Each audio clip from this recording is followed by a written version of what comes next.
Hello everyone, welcome to Tathastu and welcome to our daily news analysis where we are going to do obviously the analysis. Analysis ही करेंगे, कहाँ का करेंगे? 17th of जुलाई का news का analysis होगा यहाँ पर, ठीक है। आप लोगों ने कहा कि मैम एडिटोरियल भी इंक्लूड करिए, एडिटोरियल भी लाएंगे, डोंट वरी, उसका भी एनालिसिस होगा, थोड़ा सेपरेटली होगा, just wait for a few days and then we will start that also. चलो so let's get started, but before that थोड़ा सा इन्फॉर्मेशन देख ले। इन्फॉर्मेशन क्या है मैम? तो इन्फॉर्मेशन ये है कि हमारी बैचेस स्टार्ट हो रही हैं, राइट। सो 24 जुलाई से ये जो बैचेस हैं जिसमें क्या है, MA BA diploma plus UPSC preparation and और you can join even the only UPSC preparation वाला जो बैच है वो भी आप ज्वाइन कर सकते हो। And apart from that NCERT module भी रन कर रहा है, you can join this as well. जो भी क्लासेस हो गई ये रिकॉर्डेड में मिल जाएंगी, बाकी सारी आपको लाइव, क्योंकि अभी चल रहे हैं, अभी लंबे चलेंगे ना, काफ़ी लंबा टाइम पीरियड का होता है पूरा, इस वजह से। And what about the information fee and all, ये सारा डिटेल कैसे कहाँ से पता चलेगा? तो tathastu.ics.com ये वेबसाइट पे पहुंच जाइए, सारी इन्फॉर्मेशन मिल जाएगी। उसके अलावा कौन सा है, ये नंबर्स हैं, ठीक है। तो ये नंबर्स हैं, आप इनमें से किसी से भी आप मतलब किसी भी नंबर पे कॉल करके you can get the details, right. And obviously office hours, ठीक है। एंड अपार्ट फ्रॉम दैट ये जो है हमारा ऑफिस एड्रेस है, अगर आप यहाँ पर आना चाहते हैं, विजिट करना चाहते हैं, फिजिकली इंफॉर्मेशन कलेक्ट करना चाहते हैं नो, तो definitely you can come over here, so you are most welcome for that. Let's get started with the very first news, and ये जो first news है it is related to the lightning, natural disaster. यहाँ पे जो है natural disaster के तौर पे ये जो लाइटनिंग है उसको उसमें इंक्लूड करने के लिए बात करी जा रही है इस पूरे आर्टिकल में। इसमें ये कहा जा रहा है कि ये लाइटनिंग की वजह से बहुत सारे लोगों की डेथ हो रही है, ठीक है, तो क्यों ना हम इसको नेचुरल डिजास्टर में इंक्लूड कर दे सो दैट लोगों को कॉम्पेंसेशन मिल सके। ओके तो वही पूरा जो है यहाँ पे इस आर्टिकल में जो क्रक्स है एक्चुअली यही सारी चीजों को लेकर के बात कर रहा है ना। ये जो गवर्नमेंट है, यूनियन गवर्नमेंट, इनका क्या चल रहा है? The union government is not in favour, government जो है वो इस चीज के फेवर में नहीं है कि हम लाइटनिंग को एक नेचुरल डिजास्टर के तौर पर देखें। Natural disaster as deaths cause by it can be prevented. अभी ये देखो कि जो नेचुरल डिजास्टर लाइटिंग की वजह से जो है, मतलब लाइटिंग जो है वो नेचुरल इवेंट है, तो ऑब्वियसली बात है उसको नेचुरल डिजास्टर में ला सकते हैं, but the point over here is that it can be avoided. मतलब लाइटनिंग का जो सिचुएशन है आप उसको, उससे आप स्ट्रक हो सकते हो, आपको जो इम्पैक्ट हो सकता है, आपकी डेथ हो सकती है, तो उस चीज़ को अवॉइड किया जा सकता है। ये यूनियन गवर्नमेंट जो है वो ये बात कह रही है कि इसको नेचुरल डिजास्टर में लाने की ज़रूरत ही नहीं है, क्योंकि अगर हम लाएंगे तो ऑब्वियसली बात है कॉम्पनसेशन देने की बात होगी। अब ये कह रहे हैं कि हम इस चीज़ को प्रिवेंट कर सकते हैं, तो ये प्रिवेंट कैसे कर सकते हैं? तो ऑब्वियस सी बात है अवेयरनेस लोगों में लाने की ज़रूरत पड़ेगी, तो अवेयरनेस जनरेशन जो है वो करने की ज़रूरत है लोगों के बीच में कि जब इस टाइप का सिचुएशन है कि बिजली इतनी कड़क रही है, इतना ज़्यादा जो है लाइटनिंग हो रहा है, तो you are not suppose to go out and कहाँ पे जो है आपको खड़े नहीं रहना है, ऐसे ओपन एरिया में, right, under the tree and all, ये सारी चीज़ें जो हैं वो लोगों को बताना ज़रूरी है। तो अवेयरनेस जनरेट करने की बात यहाँ पर कह रहे हैं कि अगर अवेयर कर दिया गया तो ऑब्वियस सी बात है जो लोग जो है वो ऐसा काम नहीं करेंगे जिससे कि उनकी डेथ हो सके। अब जैसे दूसरे नेचुरल डिजास्टर्स की अगर हम बात करें, जैसे कि लैंडस्लाइड हो जाता है ऑल ऑफ अ सडन, तो वहाँ पे आप किसी तरह का ये नहीं कह सकते कि हाँ मतलब पहले से पता चल जाएगा कि बहुत पहले पता चल जा रहा है कि लैंडस्लाइड होने वाली है, तो वहाँ से आप आराम से जो है हट सके, जा सके, एक पर्टिकुलर सेफ एरिया में जो है आप जा सके, रह सके करके, ठीक है। तो वो चीज़ें जो है वो नेचुरल डिजास्टर में ज़रूर आ सकती है। फ्लड है ऑल ऑफ अ सडन, जैसे उत्तराखंड का बाढ़ आया हुआ था, तो ऑल ऑफ अ सडन इतनी सारी चीज़ें हो गई थी, ठीक है, तो वो जो है वो नेचुरल डिजास्टर में कवर होते हैं। But here the union government is saying कि अवेयरनेस की वजह से हम जो है लाइटनिंग से होने वाली डेथ्स को कम कर सकते हैं। Okay so the people making people aware of safety steps can be done, ये जो safety step है ये ले सकते हैं so that people की जो ये लोगों की जो डेथ हो रही है उसको अवॉइड किया जा सके।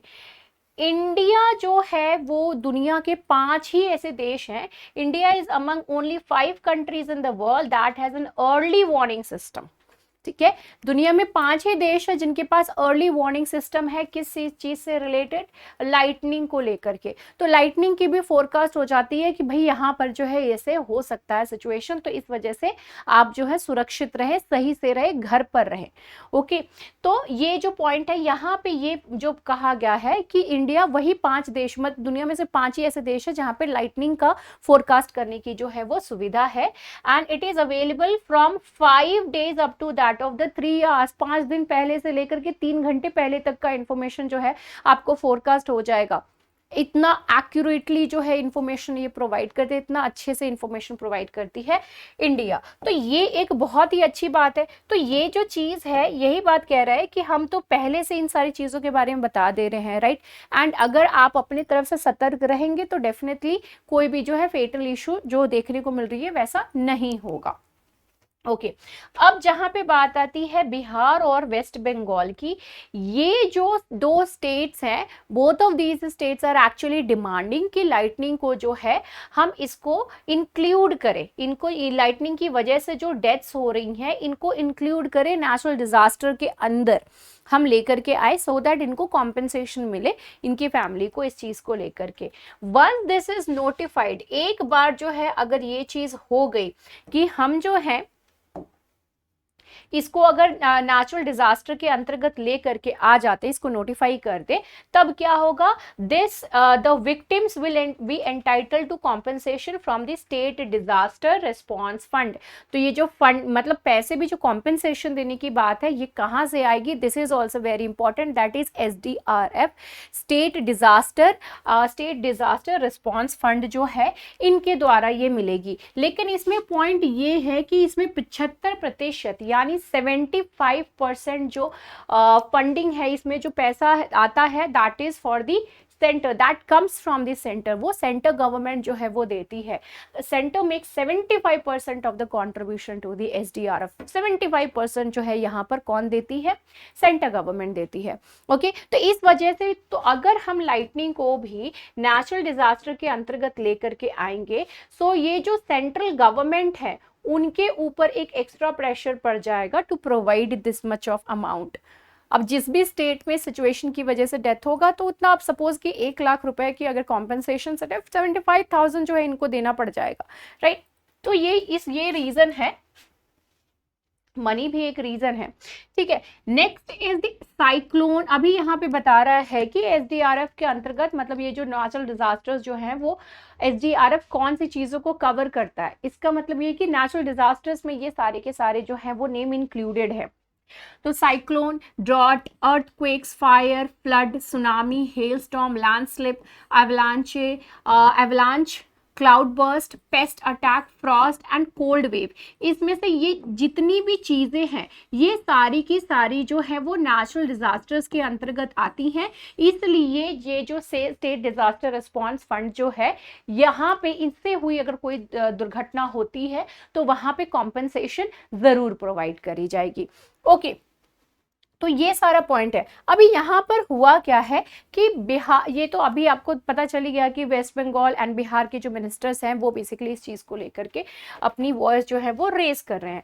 Okay, the state ministers of disaster, अभी देखिए एक और है, आपको यहाँ पर इस न्यूज से क्या इंफॉर्मेशन कलेक्ट करनी है कि state ministers of disaster management, इनकी मीटिंग होती है, ठीक है, इनकी मीटिंग होती है, राइट। एंड ये मीटिंग, ये जो है state ministers of disaster management, ये जो इनका ये जो पूरा मतलब ये जो मीटिंग होती है, इसको चेयर कौन करता है, वो चेयर होता है यूनियन होम मिनिस्टर के द्वारा। ओके, तो state ministers of disaster management, ये जो जब ये लोग बैठते हैं, बात करते हैं, तो वहां पे कोई तो हेड होना चाहिए ना, तो वो हेड कौन होता है, होम मिनिस्टर होते हैं, ठीक है। तो अभी कौन है, अमित शाह जी हैं। तो इनकी मीटिंग अभी रिसेंटली हुई थी एंड वहां पे जो है इस पॉइंट को रेज किया गया था। अभी यहाँ पर जो है एक मिनिस्टर हैं वो कह रहे हैं कि बहुत सारे टाइम क्या होता है कि there are many times when people acknowledge the message. हम जो है पहले से लोगों को, हमारे पास सिस्टम है जिसके थ्रू हम लोगों को पहले से बता दे रहे हैं कि लाइटनिंग हो सकती है। तो काफ़ी टाइम ऐसा होता है जब लोग जो है उस मैसेज को सुनते हैं, ठीक है, एंड उसके अकॉर्डिंगली वो एडिक्वेटली जो भी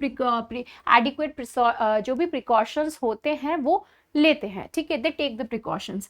बट जब फार्मिंग का सीजन रहता है, जैसे कि अभी का टाइम है, अभी सब जो है वो धान यानी कि पैडी जो है वो लगा रहे हैं, ठीक है, उसकी खेती कर रहे हैं, उसको सोकर।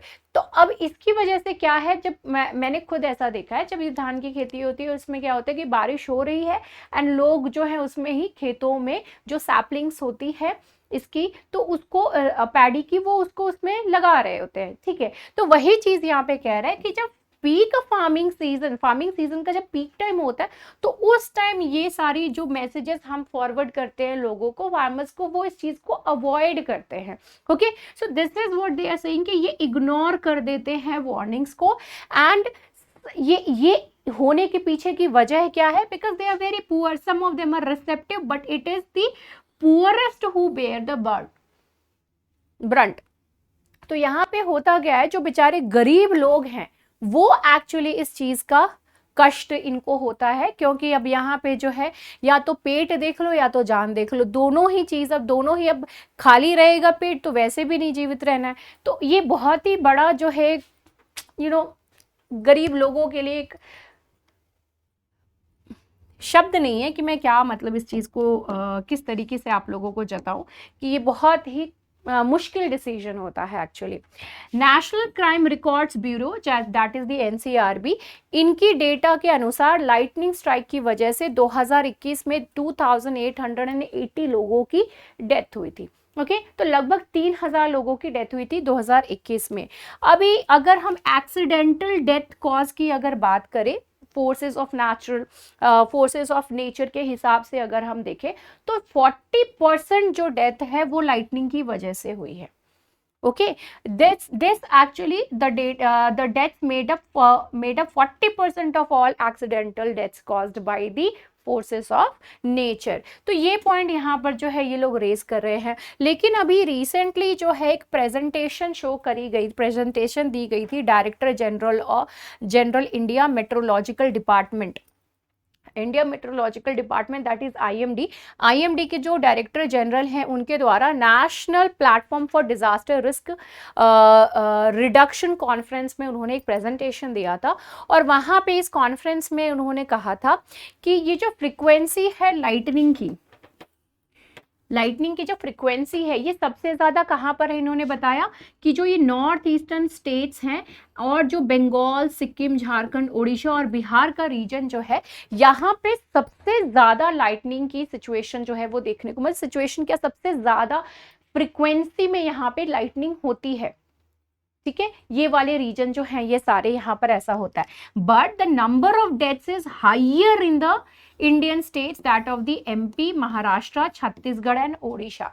यहाँ सब में जो है लाइटनिंग की सबसे ज्यादा घटना कहाँ पर होती है, नॉर्थ ईस्टर्न स्टेट्स में, वेस्ट बंगाल में, सिक्किम, झारखंड, ओडिशा और बिहार में होती है। लेकिन वहीं पे अगर आपको डेथ्स की बात कर, डेथ्स के टोल के हिसाब से अगर देखें तो सबसे ज्यादा डेथ्स कहाँ पर हो रही हैं, तो मध्य प्रदेश में, महाराष्ट्र में, छत्तीसगढ़ में एंड ओडिशा में हो रही हैं। तो ये बात जो है इन्होंने यहाँ पर लिखी थी। ठीक है, तो ये सारा पॉइंट जो है इस पर्टिकुलर आर्टिकल में आपको बताया गया है। ठीक है, तो ये एक बहुत ही इम्पॉर्टेंट पॉइंट भी है। आपको क्या लगता है कि लाइटनिंग को नेचुरल डिजास्टर के अंतर्गत हमको लेकर के आना चाहिए या फिर नहीं आना चाहिए? Please do let me know your views. Now the next news जो है इसको हम एनएसओ को बाद में करेंगे। पहले हम ये छोटे जो हैं टॉपिक, ये एनएसओ दिस चीता वाला ये कवर कर लेते हैं, बिकॉज ये बहुत जल्दी जो है ये हो जाएगा। ठीक है, चीता, तो panel wants Kuno cheetahs to undergo medical review. अब यहाँ पे जो है ये चीता चीता का मेडिकल रिव्यू करने की बात जो है वो क्यों करी जा रही है?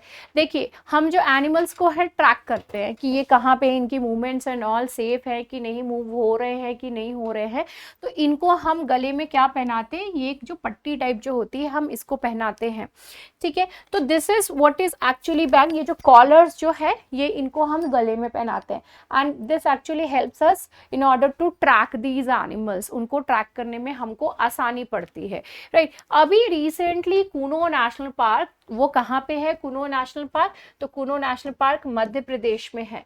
तो यहाँ पर जो चीता है उसकी डेथ जो हुई थी रिसेंटली अभी, तो ये दो चीतास की बेसिकली यहाँ पर डेथ हो गई थी एंड इसके पीछे की वजह जो है वो निकल कर के सामने आ रही है कि ये जो हम कॉलर्स पहनाते हैं इनकी वजह से। अभी इससे पहले भी, अब यहाँ पे ये पॉइंट कहा जा रहा है कि इससे पहले भी ये कॉलर्स जो है टाइगर्स को भी पहनाए गए हैं एंड दूसरे एनिमल्स को भी ये इस टाइप के कॉलर्स जो है वो पहनाया गया है, बट ये पहली बार ऐसा हो रहा है कि जब इन कॉलर्स की वजह से डेथ हो रही है। अब ये कॉलर्स की वजह से डेथ होने के पीछे रीजन क्या है? बिकॉज इन्फेक्शन हो रहा है, इनको जो है दिक्कत हो रही है, मैगट्स जो है वो डेवलप हो जा रहे हैं इनके कॉलर्स के पास and that is actually creating a lot of problem for them and finally जो है वो उनको फिनिश ऑफ कर दे, इनको जो है चीतास को ये फिनिश ऑफ कर दे रहे हैं। तो इसी रीजन से ये मेडिकल रिव्यू की बात कर रहे हैं कि जितने भी चीता हैं उन सभी को हमको मेडिकल चेकअप करने की ज़रूरत है कि ऐसा क्या रीज़न है जिसकी वजह से इनको ये मैगट्स जो है वो कॉलर में हुए एंड क्या इसके पीछे की रीज़न ये कॉलर्स ही थे जो इनको पहना रहे हैं या फिर कोई और रीज़न है, या और क्या ऐसा रीज़न है जिसकी वजह से इंटरनली जो है ये इसको फाइट करने के लिए कुछ जो है वो डेवलप क्यों नहीं कर पा रहा है, वाई द बॉडी ऑफ चीता is not developing anything in order to fight with these kind of infections and all। तो ये सारा पॉइंट जो है ये इसमें कहा जा रहा है। ओके, तो यहाँ पे ये कह रहा है कि India's long history of radio colouring tigers, leopards and now चीताज also, इस टाइप के जो इन्फेक्शंस हैं ये कभी हुए ही नहीं थे, ठीक है। तो वही बात मैंने आपको कहा, तो ये जो रेडियो कॉलर्स, ये जो कॉलर्स पहनाया जा रहा है, way because of which we are actually able to track them and all, तो ये पहला बार जो है ऐसा कुछ देखने के लिए मिल रहा है, राइट। तो ये है कि whether the wounds was due to the abrasion from the collars, due to the abrasion from the collars, abating a parasitic infection is a matter of dispute। तो यहाँ पे यही पॉइंट कर रहे हैं कि ये parasitic infection है कि क्या है, we need to find out this thing, so this is the reason why the medical review is important। ये चीता का जो है मेडिकल रिव्यू करना हमको जरूरी है। इम्पॉर्टेंट क्या एस्पेक्ट आ जा रहा है यहाँ पे, ये जो कुनो नेशनल पार्क है ये कहाँ पर है, ये भी एक इशू जो है, ये एक नया इशू भर करके हमारे सामने आया है। नेक्स्ट न्यूज क्या है कि China event raises concern over the India's only app, India का जो एक लौता एप है हुलॉक गिबॉन, तो इसके ऊपर जो है चाइना ने कंसर्न रेज किया है, ठीक है। अभी तो पहले हम देख लेते हैं गिबॉन के बारे में, बहुत सारी इंफॉर्मेशन इसमें प्रोवाइड करी गई है, तो we will be looking after that only, ठीक है, वही इंफॉर्मेशन देखेंगे। ये जब इन गिबॉन्स की बात आती है तो इनका अगर कंजर्वेशन स्टेटस की हम बात करें, ये इंडिया का एक ही इकलौता एप है जो कि मतलब ये ही एक इकलौता एप है जो कि इंडिया में मिलता है और कोई नहीं, ठीक है। तो this is the India's only app was a cause of concern। अभी जो ये ग्लोबल इवेंट ऑन गिब्बॉन्स के ऊपर जो एक ग्लोबल इवेंट हुआ था जो कि चाइना में हुआ है, चाइना में हेल्ड हुआ था, it was held over there in China a week ago, एक हफ्ते पहले की बात है, लेकिन वहाँ पे चाइना ने ये जो है कंसर्न रेज किया है इसके कंजर्वेशन स्टेटस को लेकर के। वाई? क्योंकि ऑल 20 स्पीशीज आर यहाँ पे, क्योंकि ये एक्सटिंक्शन की कगार पर है, क्या है ये एक्सटिंक्शन की कगार पर है, that is the reason over here, ठीक है। ये जो है एक कंसर्न यहाँ पर देखने को मिलता है।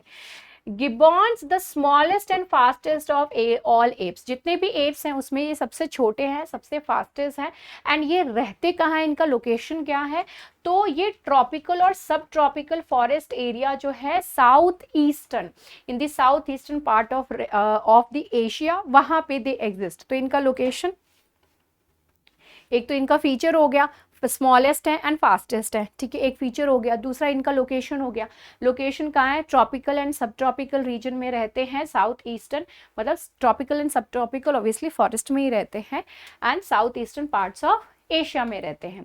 When it comes to the hoolock gibbon, hoolock gibbon ये इंडिया में this is actually unique to India north east, ठीक है, तो ये नॉर्थ ईस्ट रीजन में पाए जाते हैं and it is one of the 20 species of gibbons on the earth. Gibbons जो हैं वो 20 स्पीशीज है टोटल इनकी, ठीक है, तो ये 20 स्पीशीज में ये एक आती है, ये भी एक इंक्लूडेड है, इनके अलावा 19 और, ठीक है, तो ये एक है। अब यहाँ पे जो एस्टिमेटेड पॉपुलेशन हुलॉक गिबॉन्स की बताई गई है दैट इज 12,000, ठीक है, 12,000 ही है, कोई बहुत ज्यादा नहीं है, तो 12,000 यहाँ पे दिखाया जा रहा है, ठीक है। अभी यहाँ पे unfortunately the point what it is actually pointing out over here is that जो इनका current conservation status of all gibbon species जो है, जितने भी गिबॉन स्पीशीज 20 गिबॉन स्पीशीज की बात कर रहे हैं, तो 20 के 20 जो गिबॉन स्पीशीज हैं उनका अलार्मिंग सिचुएशन है, it means at the high risk of the extinction, so extinction की कगार पर हैं ये लोग, so that is the reason why it has raised concern. And obviously बात है कि ऐसा कोई भी मौका चाइना नहीं छोड़ती है जहां पर कि इंडिया के ऊपर उनको उंगली उठाने का मौका ना मिले, ठीक है, so they all do all this kind of things. अब चाहे अब ये बाकी एप्स के जैसे ये जो गिबॉन्स हैं ये भी एक्सट्रीमली इंटेलिजेंट है, ये क्या है, एक्सट्रीमली इंटेलिजेंट है, एंड इन सभी की जो है अपनी पर्सनालिटीज हैं, बहुत ही सुंदर डिस्टिंक्ट पर्सनालिटीज होती है, उसके अलावा जो है स्ट्रॉन्ग फैमिली बॉन्ड्स होता है इन लोगों का, सो that is really very good that, ठीक है। तो एक तरीके से अभी ह्यूमंस जो है फैमिली बॉन्डिंग उतनी अच्छी नहीं है, लेकिन एनिमल्स से हम सीख सकते हैं उस चीज को। Next is since 1900 gibbon distribution and populations have declined dramatically. 1900 से यहाँ पे कह रहा है कि 1900 से ही हम गिब्बॉन की पॉपुलेशन में देख रहे हैं कि अच्छी खासी गिरावट देखने को मिल रही है, numbers, the population is dramatically decreasing with only populations in tropical rain forests. Tropical rain forest में ही एक जो अच्छा खासा जो है इनका पॉपुलेशन है जो कि एग्जिस्ट यहाँ पर कर रहा है। हुलॉक गिबॉन जो है they face threat primarily from felling of trees for infrastructure projects. Basically इनके पीछे इनका जो नंबर्स है उसको डिक्रीज होने के पीछे का रीजन क्या है, the so called development projects. तो ये जो डेवलपमेंट प्रोजेक्ट्स हो रहे हैं, तो डेवलपमेंट किस चीज़ के लिए हो रहा है, इंफ्रास्ट्रक्चर डेवलप करने के लिए। तो इंफ्रास्ट्रक्चर डेवलप हो रही है तो उसकी वजह से क्या हो रहा है, ऑब्वियसली बात है फॉरेस्ट क्लियर किया जाएगा, तो ये फॉरेस्ट जो है वो कम होते जा रहे हैं, तो इसकी वजह से इनके नंबर पे भी जो है उसका असर हमको देखने को मिल रहा है, राइट। अमेरिकन नेचुरलिस्ट हैं जिनका नाम आर हरलान है। He was the first person, right? He was the first person to describe the Hulock gibbon, right? ये जो है पहले पर्सन थे जिन्होंने जो है इसको कैरेक्टराइज किया था कि हुलॉक गिबॉन जो है ये दूसरे हैं, दूसरी स्पीशी है, एंड ये इन्होंने इनका जो एक डिस्टिंक्ट फीचर है that is the vocal display जो है, वोकल डिस्प्ले जो है उसको देख करके इन्होंने कहा था इन असम इन 1834 में इन्होंने कहा कि भैया ये गिबॉन जो है ना वो दूसरा है, बाकी गिबॉन जैसा ये एक्चुअली में नहीं है, ठीक है। Over the decade zoologist thought the north east housed two species of ape, that is the eastern hulock gibbon and the western hulock gibbon। पहले हमको लगता था कि नॉर्थ ईस्ट में जो ना दो टाइप के गिबॉन्स हैं, eastern hoolock gibbon and western hoolock gibbon है, राइट। तो ये हमको पहले जो है ये ओवर द डेकेड्स ये जो चीज़ें जो थी हम पहले हम इस तरीके से जो है इस चीज़ को देखते थे, सोचते थे, बट एक्चुअली में वो एक ही थे, ओके, वो एक ही है, सेपरेट नहीं है, इसी वजह से वन स्पीशीज नॉट टू जो है यहाँ पर लिखा हुआ है करके, राइट। सो ये दिस कंप्लीट आर्टिकल ये हमारा एनवायरनमेंट जो है वैसे बहुत अच्छा खासा पोर्शन हमारा इसमें होता है प्रीलिम्स में, तो इसलिए जो है इसको यहाँ पर हमने इंक्लूड करा है, ठीक है। नेक्स्ट हमारा जो टॉपिक है that is commonly found cicada species sheds foreign tag to embrace Indian identity. तो यहाँ पे एक जो है इम्पॉर्टेंट पॉइंट अगेन हमारा एनवायरनमेंट से ही रिलेटेड है, यहाँ पर भी यहाँ पे एक्चुअली क्या था कि ये जो है, ठीक है, ये एक इंसेक्ट एंड ये एक इंसेक्ट, दोनों को देखो, एक ये देखो इंसेक्ट एंड दूसरा इंसेक्ट ये देखो, राइट। दोनों में जो है हमको डिफरेंस देखने के लिए मिल रहा है, राइट। दोनों जो है, दोनों में डिफरेंस देखने के लिए मिल रहा है, ठीक है। लेकिन पहले इसी चीज को लेकर के कंफ्यूजन थी कि ये दो नहीं एक ही है, बट अभी जो है इस चीज में कंफ्यूजन वो हट गया है कि नहीं ये दो हैं, ये सेपरेट, ये अलग प्रजातियां हैं, ना कि एक ही है। इसीलिए जो है इनका नाम भी अब अलग कर दिया गया है। Foreign cicada that is commonly found in several parts of the South India has assumed an Indian identity। ये जो है बहुत ही इंडिया के बहुत ही डिफरेंट पार्ट्स में हमको देखने के लिए मिलता है। अभी जो है पहले इनका नेम जो है वो डिफरेंट था, अब इनको इंडियन नेम मिल गया है, ठीक है। दैट इज दी पुराना चिविड़ा, ठीक है। तो पुराना चिविड़ा जो है इसका नाम यहाँ पर हम देख सकते हैं, राइट। तो इसको पहले हम लोग क्या बोलते थे, इसका नाम था पहले पुराना टिग्रीना, पुराना टिग्रीना बोलते थे, बिकॉज वी कंसीडर्ड कि ये जो है वो भी यही है, दोनों सेम ही है। But later on we found कि नहीं ये दोनों अलग है, तो इसलिए दोनों का नेम अलग हो गया। दिस इज दी पुराना टिग्रीना, तो इसका यही नाम था, इसका हमने ये इसका नाम क्या रख दिया, पुराना चिविड़ा। तो ये जो है मलयालम में इसको चिविड़ी बोलते हैं, तो वही इसको जो है इंग्लिश में चिविड़ा नाम जो है वो रख दिया गया, राइट। एंड इसको पहली बार डिस्क्राइब कब किया गया था, 1850 में इस इंसेक्ट को जो है वो डिस्क्राइब किया गया था। एंटोमोलॉजी जो है इसके में obviously the study of the insect and all, तो इनके बारे में जो है जब स्टडी करी गई प्रॉपर तरीके से, तब लगा कि नहीं भाई ये जो है दोनों की आइडेंटिफिकेशन जब देखी गई, तो ये जो मलेशियन स्पीशीज है from the South Indian cicada, ये जो मलेशियन स्पीशी है पुराना टिग्रीना, ये सेपरेट है ये पुराना चिविड़ा से, ठीक है। तो इसी वजह से जो है वो नेम इनका अलग कर दिया गया। पहले जो है ये दोनों एक जैसे दिखते थे, इस वजह से इनका नेम भी जो है वो सेम था। तो पुराना चिविड़ा एंड दिस इज द पुराना टिग्रीना। तो टिग्रीना जो है वो मलेशियन स्पीशी है, ये ध्यान में रखिएगा। एंड दिस इज द चिविड़ा is that of the South Indian origin, मतलब इंडियन ओरिजिन का है ये, ओके। तो ये पॉइंट जो है दोनों के बारे में आप ध्यान में रखिएगा। नेक्स्ट जो हमारा आर्टिकल है वो हम पहले देख लेते हैं, ये वाला NSO वाला, जो कि हम लोग बीच में अभी इसको स्किप किए हुए थे in order to cover the other articles and all, ठीक है। तो NSO, government sets up new panel to revive all NSO data. Government ने जो है एक नया पैनल बनाया है NSO के जितने भी डेटा हैं उसको रिव्यू करने के लिए। तो ये एक बहुत ही बड़ा न्यूज़ है, बहुत ही इंपॉर्टेंट न्यूज़ है, तो इसको जो है बहुत ध्यान से आप लोग ज़रूर सुन लीजिएगा, देख लीजिएगा, ठीक है। तो ये न्यूज़ में क्यों है, क्योंकि अभी जो है एक को हटा करके दूसरे की स्थापना यहाँ पर कर दी गई है, ठीक है।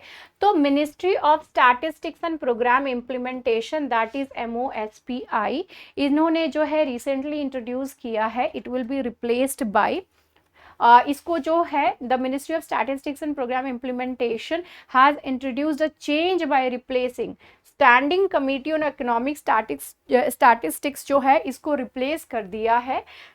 इसको ये पहले क्या करता था, ये फोकस करता था एनालाइजिंग द इकोनॉमिक इंडिकेटर्स जो होते थे उसको ये एनालाइज करता था। एंड इसकी जगह पे ये जो SCES है, standing committee on economic statistics जो है, इकोनॉमिक स्टैटिस्टिक्स है तो बड़े आराम से याद कर सकते हैं, इकोनॉमिक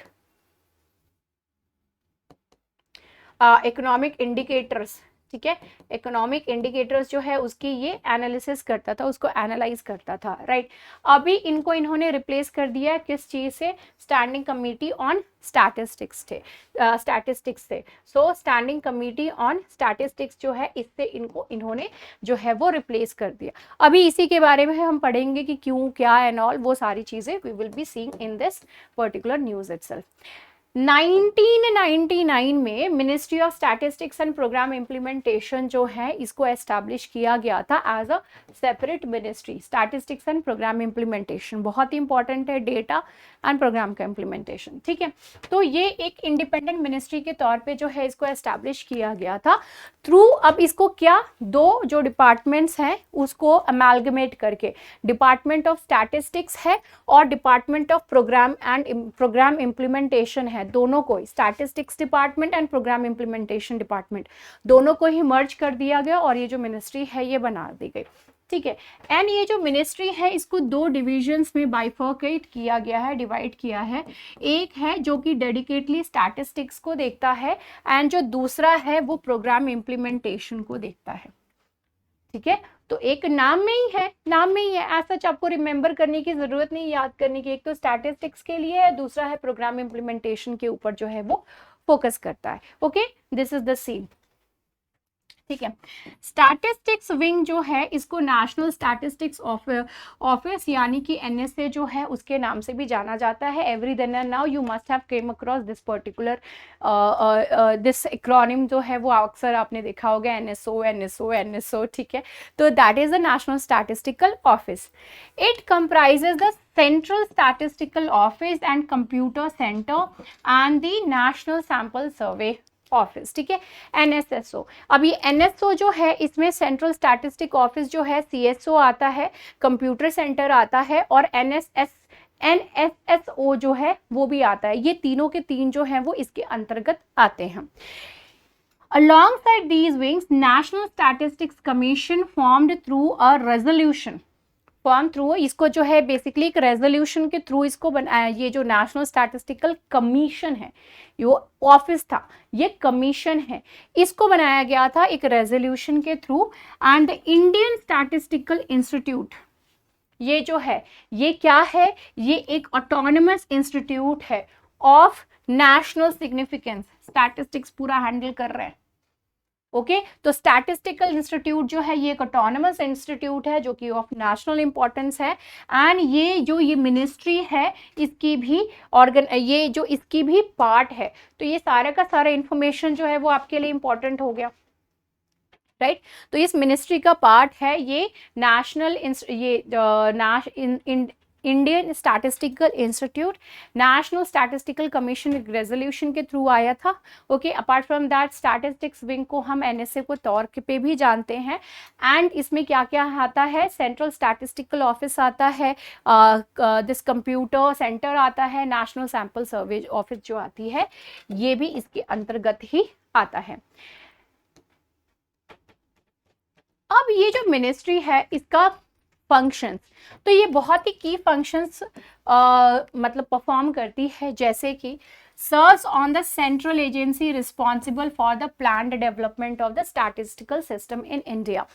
तो जो ये जो है एक सेंट्रल एजेंसी के तौर पर काम करती है जो कि ये जो भी information statistical for the planned development of statistical system in India, statistical system जो है उसका प्लान डेवलपमेंट क्या कैसे एंड ऑल, कहाँ से किस तरीके से करनी है, डेटा एंड ऑल, वो सारी चीज़ों को ये यहाँ पर देखते हैं।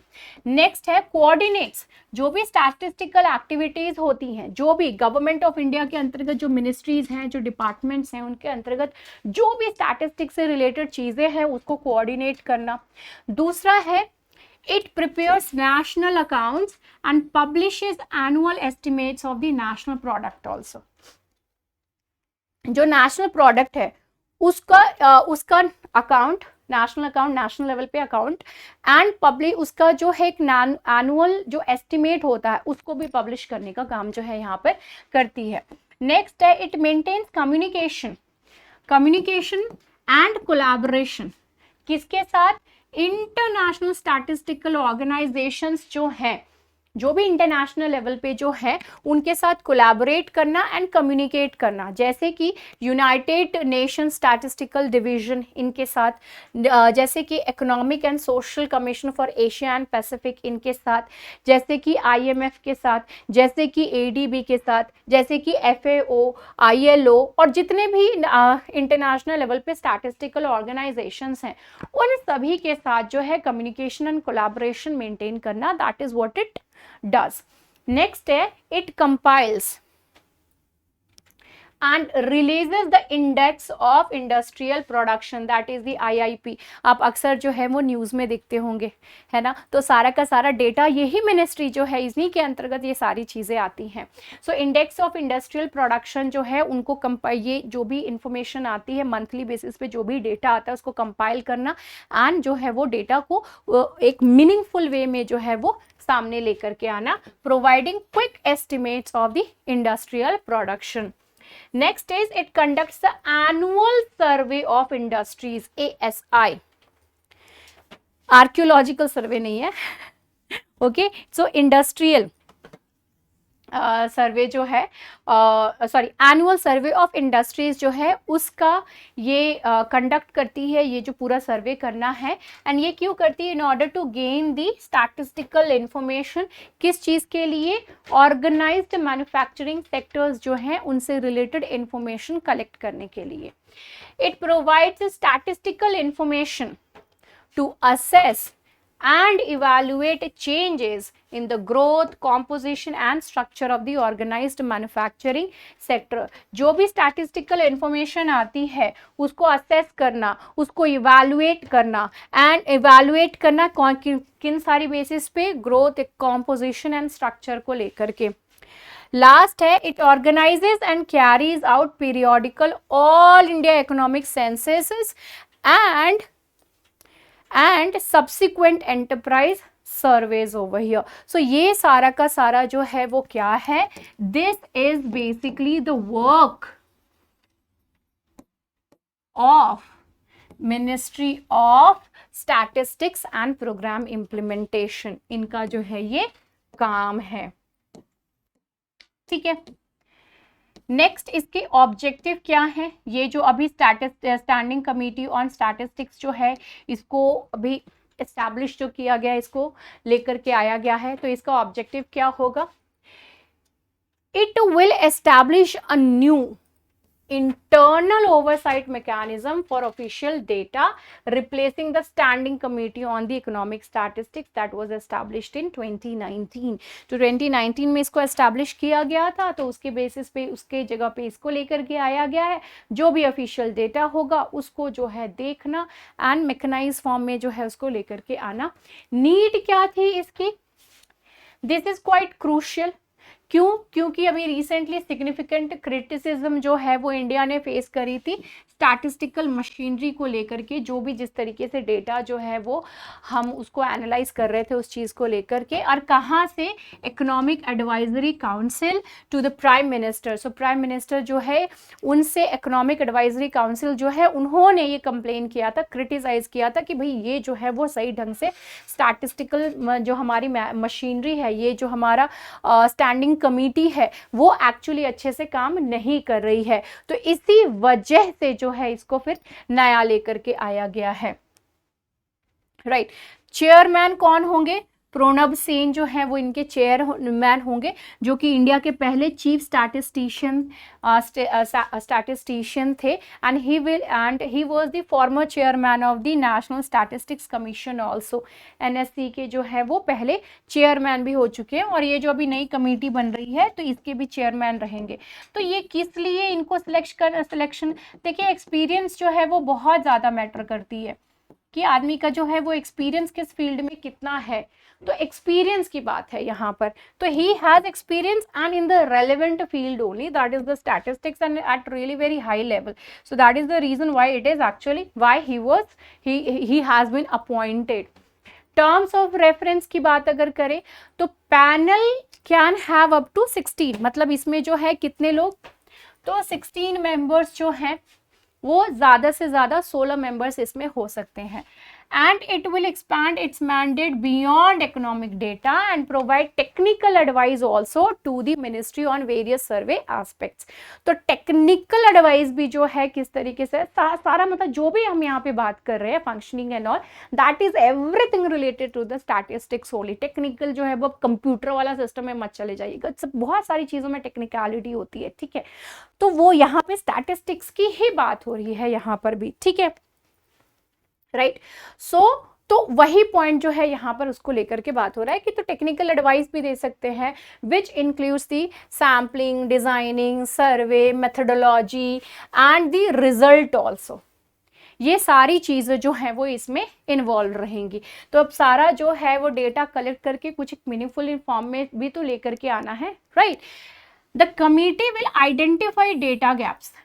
जो कमेटी होगी वो डेटा गैप्स को आइडेंटिफाई करेगी and it will require definitely the attention through official statistics and devise appropriate strategies to address them as well, so that how we can actually fill this data gap, ये जो data gap है इसको किस तरीके से जो है हम फिलअप कर सकते हैं.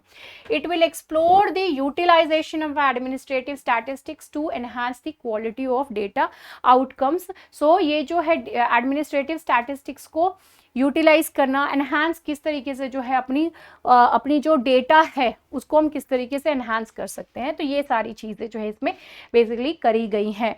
इसमें एनएससी का क्या रहेगा रोल, नेशनल कमीशन. तो जब ये पैनल जो है, ये पैनल क्या करेगी, ये असिस्ट करेगी फाइनलाइज करना किस चीज़ को, सर्वे, किस चीज़ की, मतलब जो भी सर्वे रिजल्ट्स है उसको फाइनलाइज करने में ये हेल्प करेगी. लेकिन जो अल्टीमेट अथॉरिटी होती है अप्रूवल के लिए कि पब्लिकेशन में जाना है कि नहीं, इसको रिजल्ट को जो है पब्लिश करना है कि नहीं, तो ये एनएससी के अंतर्गत रहेगा. तो ये भी एक इम्पॉर्टेंट पॉइंट यहाँ पर हो गया SCSO को लेकर, SCOS को लेकर के. ठीक है, तो ये सारी जो है इंफॉर्मेशन यहाँ पर है. Next comes the how gaps cloud system configuration could expose the sensitive user data. तो सेंसिटिव यूजर डेटा जो है वो किस तरीके से जो है वो एक्सपोज हो सकती है, उससे रिलेटेड यहाँ पर हम इसके यहाँ पर जो है हम बात करेंगे. ठीक है, क्लाउड स्टोरेज की बेसिकली बात हो रही है कि सारी चीज़ें जो है हम क्लाउड के ऊपर स्टोर कर देते हैं. तो अगर वहाँ पे ब्रीच हो गया, डेटा ब्रीच हो गया तो क्या. द थेल्स क्लाउड सिक्योरिटी सर्वे, ये इन्होंने जो है एक सर्वे किया था जिसमें ये बताया गया कि जो 35% है, 35% जो ऑर्गेनाइजेशन है इंडिया में, they experienced data breaches in the cloud in the previous year. पिछले साल जो है इन्होंने 35% यानी 100 में से 35 लोग, 100 में से 35 जो ऑर्गेनाइजेशन है वहां पे डेटा ब्रीच हुई है. ह्यूज, एक में भी क्यों होना, यहाँ पे तो इतने सारे 35% जो है वहां पे डेटा ब्रीच हुई है. Concerns raised by the alleged data leak of Indian citizens, personal information from the CoWIN portal and other breaches. अभी रिसेंटली कोविन पोर्टल से जो है वो डेटा ब्रीच हुआ था, डेटा जो है वो लीक हुआ था. ठीक है, तो वही पॉइंट कह रहा है कि ये सारी चीज़ें जो है ऑब्वियसली बात है कंसर्न रेज कर रही है कि इस तरीके का जो बार बार डेटा ब्रीच जो हो रहा है, ये सारी चीज़ें जो हो रही हैं ये बहुत ही गलत है. एंड ये सारा जो है क्लाउड स्टोरेज पे. ठीक है, तो यहाँ पे क्लाउड पे भी जो भी चीजें स्टोर हो रही है वहां पे डेटा ब्रीच जो है वो हो रहा है.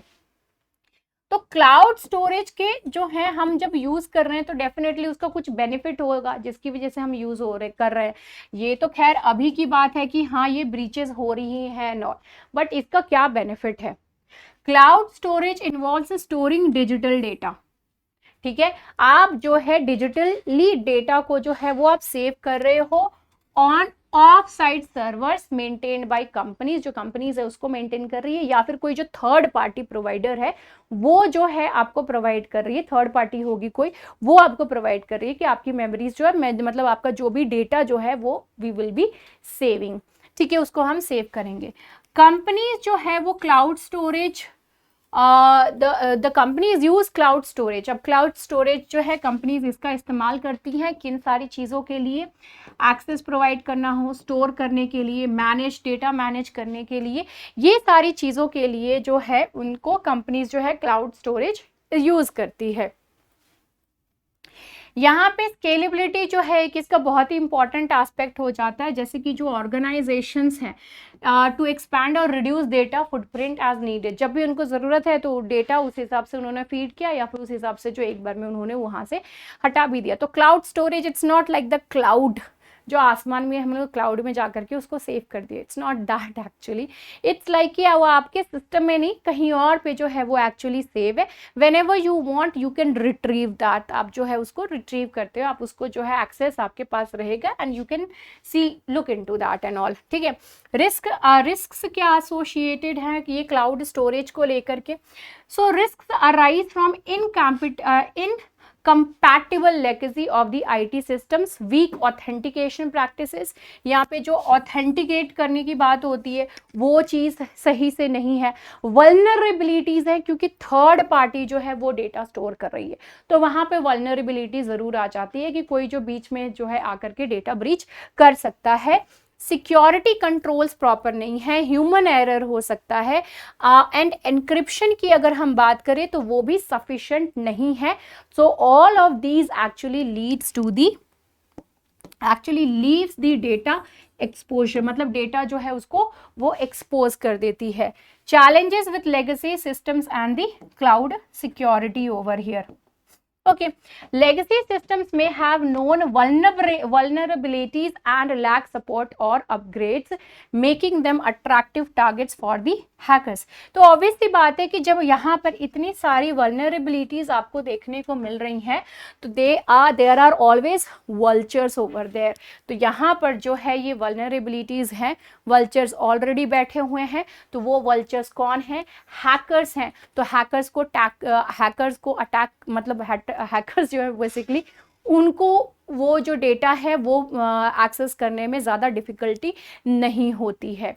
Okay, upgrading and auditing legacy systems used in conjunction with the cloud infrastructure is crucial for that of the maintenance. Security maintain करना है तो भाई ये सारा काम जो है आपको अपग्रेड करता रहना होगा, ऑडिट करते रहना होगा कि जो आप काम कर रहे हो, जो भी आपका जो क्लाउड स्टोरेज है वो प्रॉपर तरीके से है भी नहीं, या फिर जो यहाँ पे डेटा ब्रीचेस आए दिन हो रहे हैं। तो ये सारी पॉइंट्स जो हैं ये इसमें लिखी हुई हैं। नेक्स्ट चीज यहाँ पर क्या लिखा हुआ है, क्या पॉइंट है? That is treating data breaches and data exposures. अब ये जो डेटा एक्सपोजर्स जो हो रही हैं और जो ये डेटा ब्रीच एक्चुअली हो रही है कि इसको क्या किया जाए। अब यहाँ पे सबसे पहले तो ये जो डेटा ब्रीच हो रही है इसको एकदम ध्यान से जो है इक्वली इंपॉर्टेंस दे करके हमको इसको डील करने की ज़रूरत है, चाहे वो डेटा ब्रीच हो या है चाहे डेटा एक्सपोजर हो।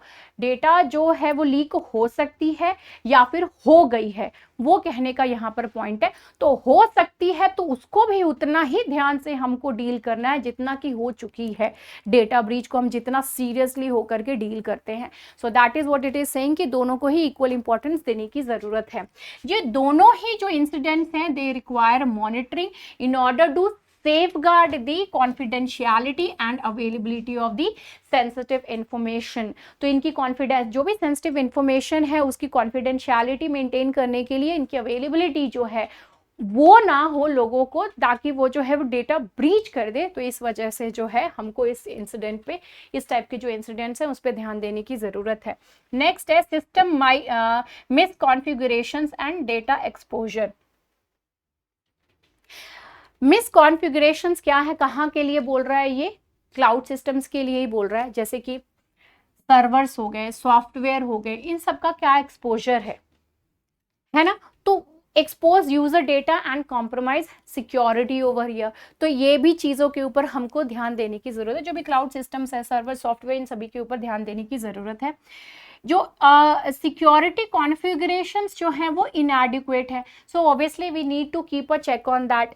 Missed settings can be exploited by threat actors to access stored data over here. So all these are the issues because of which we are facing this kind। लेकिन हमको यही चीज़ है कि ये सारी जो भी लूप होल्स है यहाँ पर ये एक्चुअली बताना क्या जा रहा है that all of these are actually the loop holes।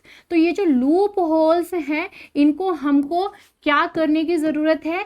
Deal करने की ज़रूरत है। we need to deal all these things and इनको जो है हमको प्रॉपर एक जो कहते हैं ना सल्यूशन, तो वो सल्यूशन निकाल करके देने की हमको ज़रूरत है, ताकि ये जो डेटा ब्रीचेस हो रही हैं या फिर जो वल्नरेबल है इतना ज़्यादा डेटा, वो सारी चीज़ें ना हो सके ना हो सके। रिस्पॉन्सिबिलिटी, अब रिस्पॉन्सिबिलिटी की बात आती है तो जो कंपनीज हैं उनको इन सारी चीज़ों के लिए रिस्पॉन्सिबल हेल्ड करना चाहिए। अगर डेटा सिक्योरिटी जो है वो प्रॉपर तरीके से प्रोवाइड नहीं करी जा रही है, even when granting access to the vendors and the partners, जो पार्टनर्स हैं, जो भी वेंडर्स हैं जिनको आप डेटा जो है प्रोवाइड कर रहे हो, तो क्या पाथ से प्रोवाइड कर रहे हो, उसमें कोई डेटा ब्रीच तो नहीं हो सकता, डेटा लीक तो नहीं हो सकता, वल्नरेबल तो नहीं है, वो सारी चीज़ों को ध्यान रखते हुए इनको जो है आगे कदम उठाने की ज़रूरत है। Ensuring cloud compliances, strong passwords, encryption and monitoring access। तो ये सारा काम जो है हमको करने की जरूरत है, तभी जाकर के जो है कंपनीज डेटा को लीक होने से जो है वो एक तरीके से बचा सकेंगी। ठीक है, नेक्स्ट है risk of data migration. Obvious सी बात है, डेटा ऑलरेडी यहाँ पे सेफ एंड साउंड था, अब जो है डेटा एक जगह से दूसरी जगह भेजा जा रहा है, तो ऑब्वियस सी बात है यहाँ पे भी जो डेटा है वो एक्सपोज हो जाती है, डेटा जो है ट्रांसफरिंग के टाइम पे। सो स्विचिंग वेंडर्स और upgrading systems without proper migration plans, proper अगर प्लान नहीं हो, डेटा ट्रांसफर हो रही है एक जगह से दूसरी जगह, आपने वेंडर स्विच कर लिया या फिर जो आप सिस्टम अपग्रेड कर रहे हो, तो इस सारी सिचुएशन में तो बीच में जो है कोई ना कोई उस चीज़ का फायदा उठा सकता है, if you are not taking proper measures if are not being taken. Data encryption during transit and maintaining relevant backups are important for ensuring the data security. Next point over here is the safeguarding user data. अभी यहाँ पे कह रहे हैं कि जो users हैं, ठीक है, यूजर्स है, इनको ना पासवर्ड्स चेंज करना चाहिए। इसके अलावा ये जो 2 फैक्टर ऑथेंटिकेशन वाला सिस्टम है, ये भी आपको एनेबल करना चाहिए। बहुत सारे लोग जो हैं वो अभी नहीं करके रखे होंगे, प्लीज डू दीज थिंग्स। ठीक है, इसके अलावा जो अकाउंट्स हैं उसको मॉनिटर करते रहना होगा, ताकि किसी भी तरीके की अनऑथराइज्ड एक्टिविटी जो है वो आपका जो भी ईमेल है या फिर फेसबुक है, इंस्टा है, कोई भी जो प्लेटफॉर्म है वहां पर ना हो सके। एंड बी विजिलेंट, आप अपनी तरफ से भी विजिलेंट हो कि किसी भी तरह की कोई एक्टिविटी अगर दिख रही है, आपके पास ईमेल आ रहा है, आपके पास जो है मैसेज आ रहा है कि आपका जो अकाउंट है password, all of you must have seen this thing कि पासवर्ड जो है वो forget if you have forgotten your password and you want to change the password, आप जो है उसको रिट्रीव करना चाहते हो एंड ऑल, तो उन चीज़ों के लिए जो आपको ईमेल आती है, सो दैट आप जो उस लिंक पे क्लिक करोगे then only you will be send to another, एक जो पॉपअप होगा, तो वहाँ पे जाकर के जो है you are suppose to do all those things, never do that. ठीक है, उस टाइप की चीज़ें आए तो कभी मत करिएगा। फिशिंग स्कैम्स जो हैं वो होती हैं, इन सारी चीज़ों से भी आपको बच के रहने की ज़रूरत है, otherwise your data will be taken, your password will be taken and then आपका पासवर्ड जो है वो यूज़ किया जाएगा, आपके वेबसाइट को गलत तरीके से यूज़ करेंगे, आपका मतलब वेबसाइट नहीं, आपका जो भी प्लेटफॉर्म है and all that will be used. Financial data exposed in breaches has a short lifespan, while personally identifiable data जो है इसको बहुत ही वेरियस इलिसिट एक्टिविटीज में जो है वो यूज किया जा सकता है, इसलिए you have to be really really really really very vigilant when it comes to the data breaches and specially when it comes to the private information, private data and all, इन सारी चीजों को लेकर के।